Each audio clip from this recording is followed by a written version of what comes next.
வாழ்க தமிழ், வாழ்க உலகத்தார்.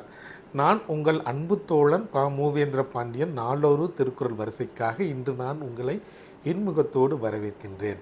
இன்றைய பொழுதில் நாம் பொருட்பாலில் 71வது அதிகாரமாக உள்ள குறிப்பறிதல் என்ற அதிகார தலைப்பின் கீழ் அமையப்பட்ட 710வது திருக்குறளை பற்றி அறியப் போகின்றோம்.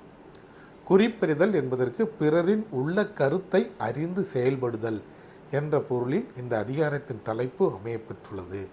இப்பொழுது நாம் 710வது திருக்குறளுக்கு செல்வோம்.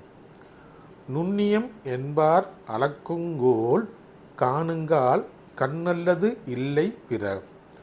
நுண்ணியம் என்பார் அளக்குங்கோல் காணுங்கால் கண்ணல்லது இல்லை பிற.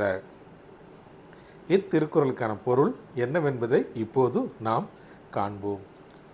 நுண்ணறிவாளர் என்று போற்றப்படுவோருக்கு பிறரின் உள்ள கருத்தை அறிய உதவும் அளவுகோலாக இருப்பது அவருடைய கண்களை தவிர வேறொன்றும் இல்லை என்பது இத்திருக்குறளுக்கான பொருளாகும்.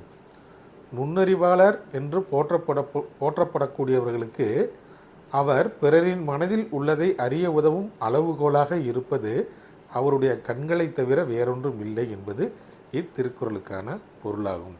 அதாவது நுண்ணறிவாளருக்கு அவருடைய கண்களே பிறரின் உள்ள கருத்தை அறிவதற்கு உதவியாக இருக்கிறது என்பது இத்திருக்குறளுக்கான சுருக்கமான பொருளாகும். வள்ளுவரின் வழியினை பின்பற்றுவோம், நாமும் வாழ்வில் வெற்றியை காண்போம். நன்றி, வணக்கம், ஜெய்ஹிந்த்.